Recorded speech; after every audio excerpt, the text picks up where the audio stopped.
오늘은 종려주일이죠. 호산나 찬송하리로다. 주님을 향한, 주님을 이스라엘의 왕으로 영접하는 날입니다. 그런데 오늘 외치는 호산나, 구원해 주십시오라고 하는 이 호산나의 외침, 구원이란 무엇일까요? 주님이 우리를 구원해 주기 위해 오셨는데, 우리는 구원을 해달라고 주님께 소리치고 있는데, 구원이 임한다는 건 무엇입니까? 우리의 삶에 구원이 무엇일까요? 오늘 말씀을 통해서 주님의 구원의 뜻을 새기는 우리 모두가 되기를 주의 이름으로 축원합니다.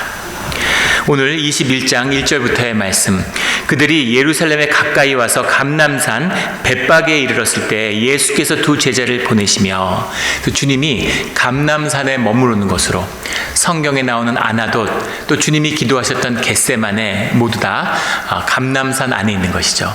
주님이 감람산에서 시온산을 바라보고 계시는 겁니다. 그래서 주님의 이 대비되는, 주님이 거짓에 맞서서 참된 진실의 말씀을 드러내 주시죠. 종교에 맞서서 신앙의 무엇인가 라고 하는 것을 보여주십니다.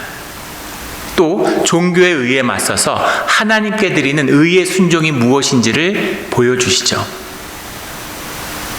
주님이 그런 악과 대비되는 선의 길을 보여주시는데, 그것을 점점 더 분명하게 그 대비가 드러나고 있는 겁니다. 근데 그 마지막에 예루살렘에 입성하시는 그때 감람산에 서셔서, 감람산에서 다른 복음서에 보면 감람산에서 예루살렘을 바라보셨다, 성전을 바라보셨다 이렇게 나오죠.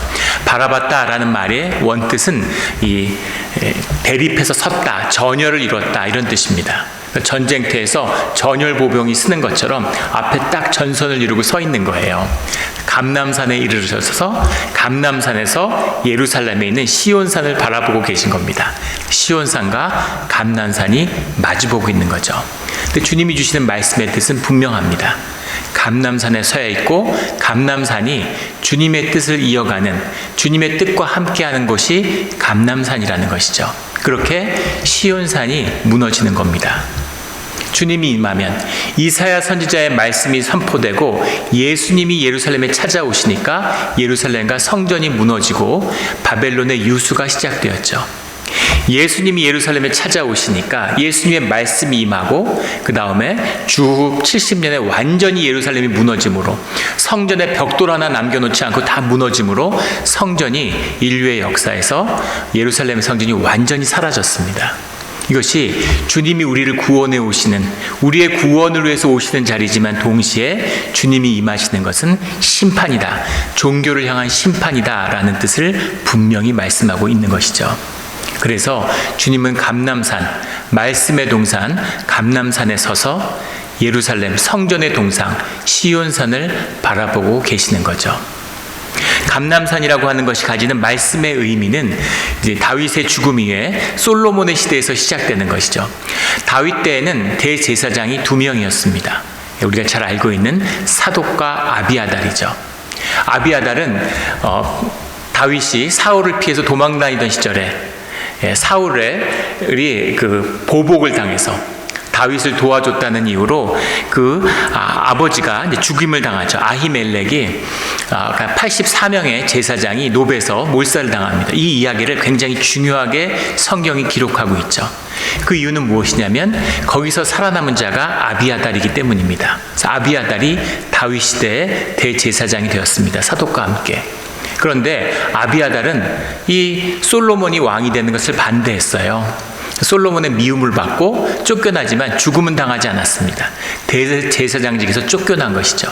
그래서 그가 감람산으로 들어가서 거기서 말씀을 가르치는 일로 그 말씀의 사역이 시작되죠.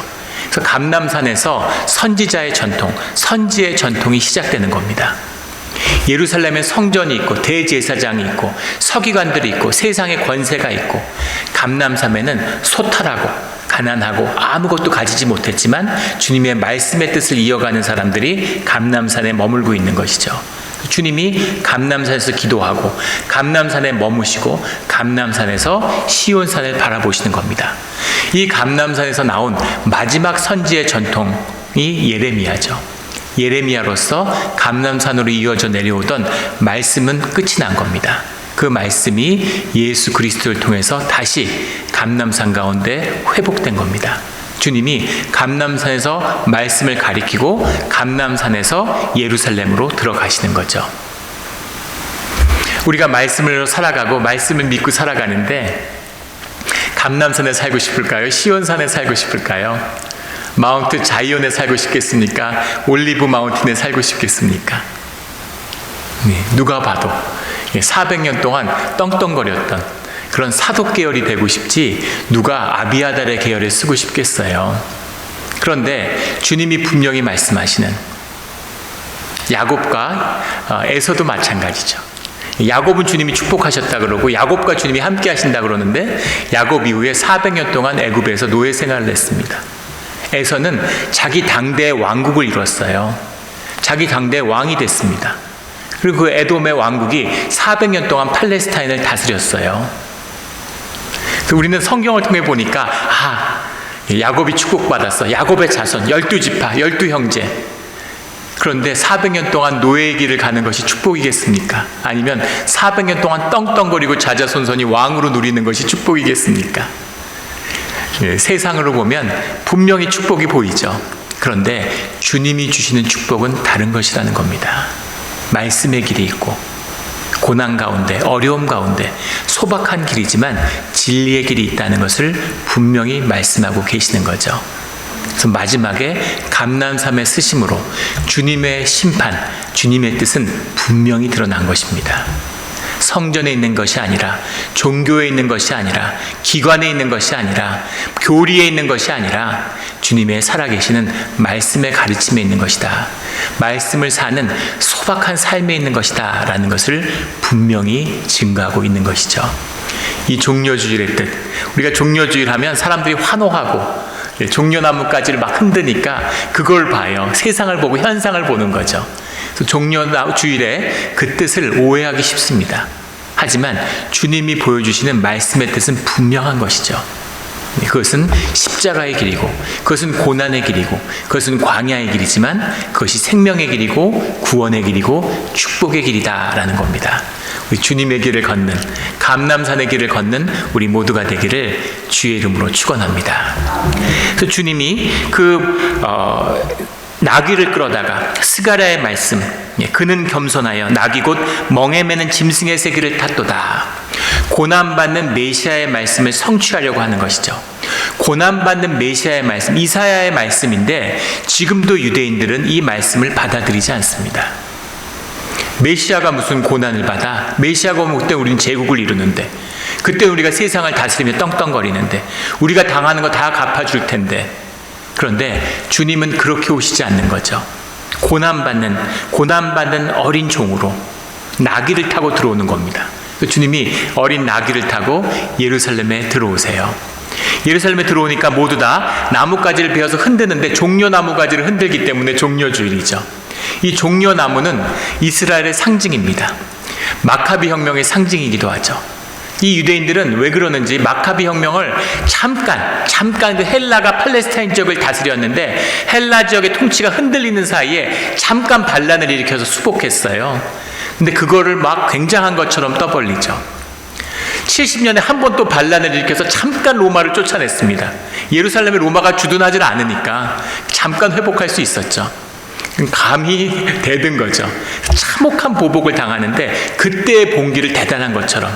그래서 마사다 요새에서 마지막까지 항전했다. 그것도 진짜냐 아니냐 논란이 많은데 막 그런 걸 기리고, 지금도 이스라엘군이 장교들이 임관할 때 그 마사다 요새에서 임관식을 갖는다고 그러죠. 뭔가 힘을 회복하는, 제국이 되고 싶어하는, 그래서 종려나무 가지를 흔드는 것 속에서는 이 70년에 예루살렘을 회복한 다음에, 마카비 때 예루살렘을 회복한 다음에 자기들이 이제 종전을 주저했습니다. 동전을 주저한다는 게 주권의 상징이잖아요. 나라의 주권이 돈을 발행하는 화폐의 주권이죠. 그 주권을만 회복하고 처음으로 발행하는 동전에다가 종려나무 가지를 새겼습니다. 종려나무는 승리, 종려나무 가지는 영광을 상징하는 거죠. 오늘 종려나무 가지를 가지고 뒤 흔드는, 막 열광하는 것 속에서는 이제 예루살렘을 회복하는구나, 이제 왕이 들어오니까 로마를 쫓아내겠구나 라는 그 열광의 의미가 들어있는 거죠. 다 그것을 원하고 있는 겁니다. 입으로는 호산나를 외쳐요. 우리 호산나 하면 너무나 잘 아는 야사라는 말과 나라는 말이 붙었죠. 야사라는 건 save, 구원하다라는 뜻이고 나라는 건 please라는 거죠. save me please, save please 하는 간절함이 호산나에 들어있는 겁니다. 그것이 아람어로 호시아나가 됐다가 헬라어로 호산나가 된 거죠. 호산나, 호산나를 외치면서 종려나무 가지를 흔드는데 그것을 속에서 주님이 묵묵히 나귀를 타고 들어오시는 거예요. 근데 주님은 알고 있죠. 이 사람들이 지금은 종려가지 나무를 흔들지만 딱 일주일 뒤에는 같은 곳에서 주님을 욕하고 주님께 침을 뱉는 자들이 된다는 것을 알고 있습니다. 그 주님은 죽음이 기다리고 있다는 것도 알고 있죠. 이미 죽은 나사로를 살린 것 때문에 어떻게 예수를 죽일까라고 산헤드린에 모여서 종교인들이 매일 의논하고 있어요. 대제사장과 서기장들, 사두개인들은 말할 것도 없고 바리새인들도 모여서 예수를 죽일 궁리를 하고 덫을 놓고 예루살렘에 들어오기를 기다리고 있습니다. 예수가 왕이라고 선포되는 순간 로마에 넘겨서 바로 잡아 죽일 생각이죠. 그리고 사람들은 순진하게도 늘 대중은 순진하잖아요. 그 예수님이 들어오고 힘이 있고 능력이 있다 그러니까 우리를 구원해 줄 거라 그러면서 호산나를 외치고 있는 거죠. 그 죽는 자리로 예수님이 담담히 들어가고 계시는 거예요. 그것이 종려주일에 보는 모습입니다. 예루살렘의 해방도, 예루살렘의 구원도, 주님의 영접도 아니었다는 것이죠. 그런데 주님은 왜 나귀를 타고 말씀을 이루려 이 죽음의 길로 들어가시는 것인가 라는 겁니다. 이것이 우리가 종려주일에 만나야 할 말씀의 진실이죠. 이 말씀과 정확히 대비되고 있는 말씀이 우리가 주중에 나누었던 마태복음 16장에 나오는 베드로와 예수님의 문답입니다. 베드로의 고백이죠. 예수님이 마태복음 16장 15절에서 너희는 나를 누구라고 하느냐, 세상은 나를 누구라고 하느냐라고 물어보신 다음에 너희는 나를 누구라고 하느냐라고 물어보십니다. 베드로가 주는 그리스도시요 살아계신 하나님의 아들입니다. 주는 그리스도십니다 라는 고백을 드리게 되죠. 그 고백을 들으니까 주님께서 천국의 열쇠를 너에게 주겠다. 너의 반석 위에 내 교회를 세우겠다. 이 말씀을 주십니다. 이 말씀 때문에 교회가, 이 가톨릭 교회는 이 말씀을 붙들고 1500년 동안 교회의 주인 노릇을 하려고 그러잖아요.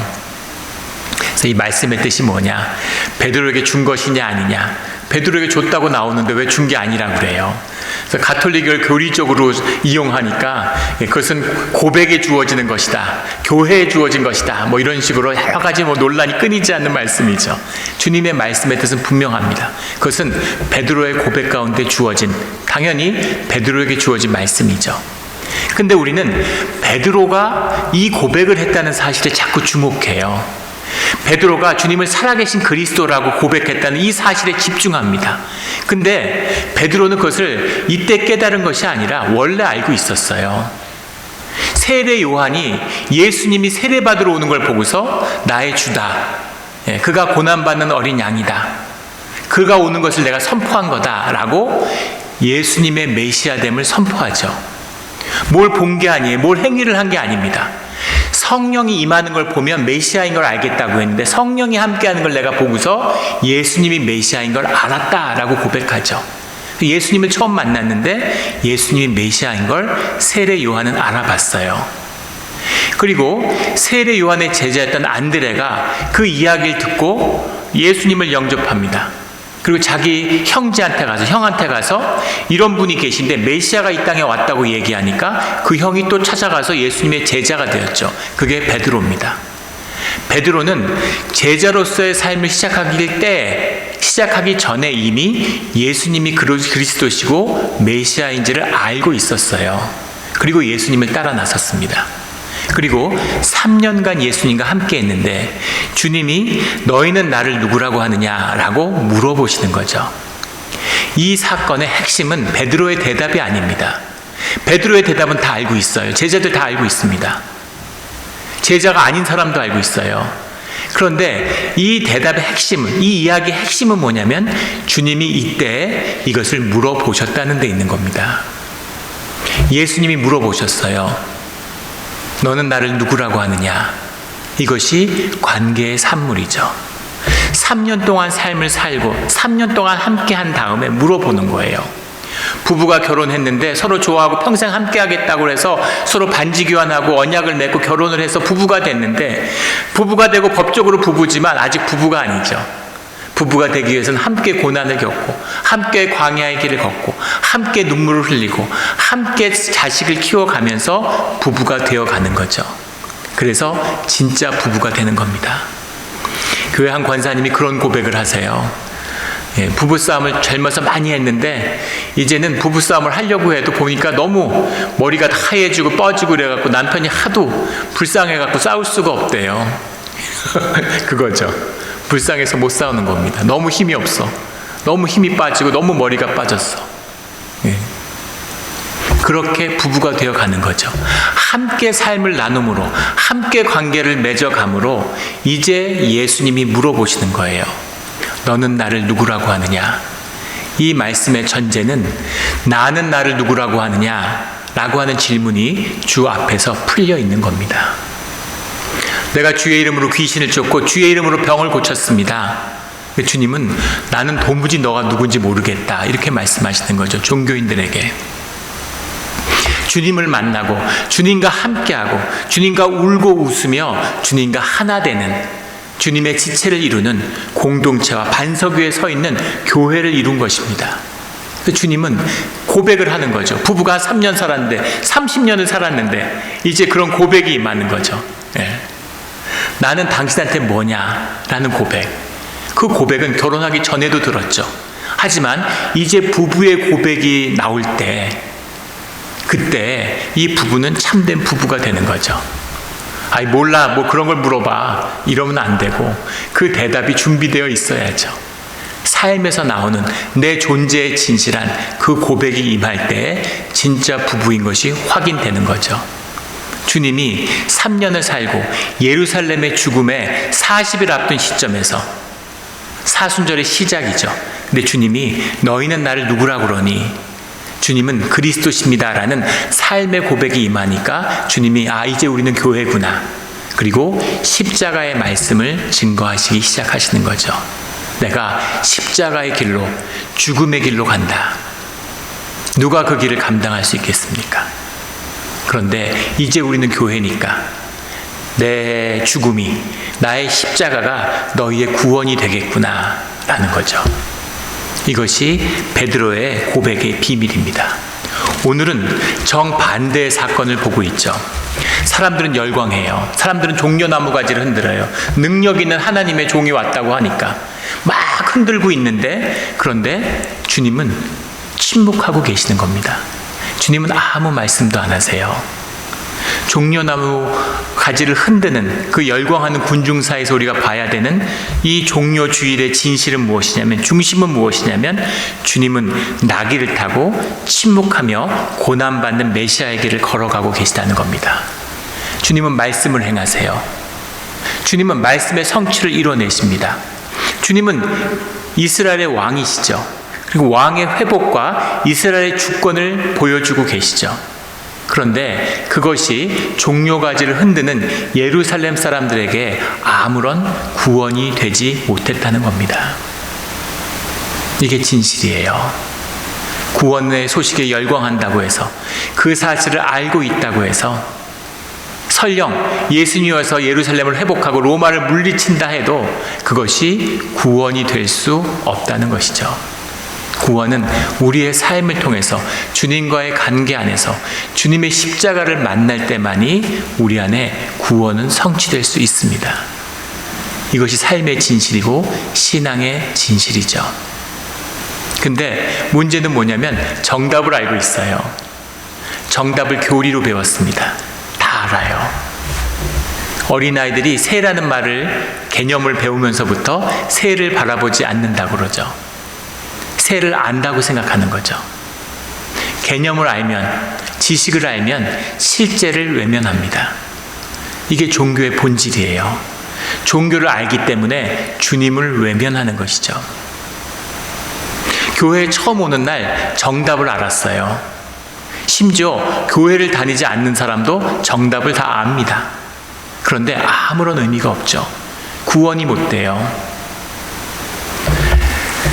불교와 기독교의 차이라고 예전에도 말씀드린 적이 있죠. 불교는 우리 인류의 굉장히 큰 정신적인 유산이죠. 삶의 문제가 무엇인지, 우리 내면의 문제가 무엇인지에 대한 불교만큼 깊은 통찰을 가진 종교는 없습니다. 그걸 수천 년 동안 기도하면서 연마해 왔기 때문에 깊이 들어가서 우리 삶의 문제의 본질이 무엇인지를 잘 가르쳐줘요. 문제 무엇이냐면 답을 얘기 안 해주는 겁니다. 들어갈수록, 문제를 이해할수록 점점 더 미궁에 빠져들죠. 기독교는 뭐가 문제냐면 기독교는 정답을 알아요. 답을 주고 있습니다. 처음 오는 날 정답을 들었어요. 근데 문제는 뭐냐면 정답을 들고 있기 때문에 문제를 풀었다고 착각하는 거죠. 문제를 풀어서 정답을 얻는 게 그게 문제를 푸는 이유인 줄 알았어요. 세상에 속아서 정답을 잊고 정답 찾기 위해서 하는 것처럼, 정답만 쥐고 있으면 답을 얻으면 삶이 성공한 것처럼 그렇게 속으며 살았죠. 정답을 쥐고 있으니까 삶의 문제를 풀었다고 착각하는 겁니다. 삶의 문제를 대면하지 않아요. 삶의 문제 자체가 무엇인지도 모르는 겁니다. 부부가 사니 안 사니 하면서도 아무런 구원의 능력이 없어요. 자식과 화목하지 못하는데 아버지에게서 십자가가 나타나지 않습니다. 아버지가 십자가에 죽으면 와이프도 살고 자식들이 다 살아나서 삶이 아름답게 피어나요. 아버지가 펄펄 살아가지고 집에서 왕노릇하면 와이프도 죽고 애들도 다 죽습니다. 근데도 몰라요. 정답을 쥐고 있으니까 구원받았다고, 구원의 확신이 있다고. 이단의 교리가 들어와가지고 그럴 법하잖아요. 그러니까 이단이라고 구원파를 정죄해 놓고서는 교리로 받아들여서 구원의 확신을 가져야 된다고 가르칩니다. 구원은 주님이 주시는 건데 어떻게 확신이 있어요? 예. 와이프가 인정을 하는데 남편이 당신은 복 받았다고 내가 확신해. 예, 관계를 깨는 것이죠. 그것이 오늘 우리가 보는 종교의 모습, 시온산의 모습입니다. 성전을 세워놓고 주님이 여기 있다고, 우리가 교리를 지키고 구원받은 자들이라고 살아계신 메시아를 핍박하는 자들, 이것이 거짓된 종교의 모습이죠. 묵묵히 이 고난의 길을, 소탈한 나귀를 타고 가는 길을 걸어가시는 겁니다. 종말을 보는 자, 죽음을 대면한 자만이 소박한 삶을 살 수 있죠. 왜 화려하고 멋진 삶을 살려고 합니까? 죽음을 외면하기 위해서죠. 죽지 않을 것처럼 화려하고 순간을 화려하게 즐기면, 파티가, 왜 인간이 파티를 좋아할까요? 파티를 하면 시간이 멈춘 것 같죠. 영원히 살 것 같은 마음이 들어요. 시간은 흘러가고 죽음을 맞이하게 됩니다. 이 죽음의 진실을 맞이한 자만이 하루하루를 살아가는, 소박하고 소탈하고 보잘것없지만 그 안에서 가치와 의미와 생명의 본질을 찾아서 누리는 그 삶의 길이 열리는 거죠. 처음에 이 말씀을 묵상했을 때 크리스찬이 돼서 제일 와닿았던 것은 나귀였습니다. 종려주일에 유일한 승리자는 나귀구나. 나귀는 주님을 태우고 다녔잖아요. 나귀는 아무것도 몰라요. 교리를 압니까? 메시아를 압니까? 근데 나귀는 주님과 함께해요. 나귀는 주님을 태우고 다니는 사람입니다. 그래서 차라리 나귀가 되게 해달라고 그렇게 기도했던 기억이 납니다. 물론 나귀가 되어서는 안 되겠죠. 살아서 주님을 영접하는 주의 제자의 부르심을 받았으니까. 하지만 중요한 것은 주님과 동행하는 것이고 주님과 함께하는 것입니다.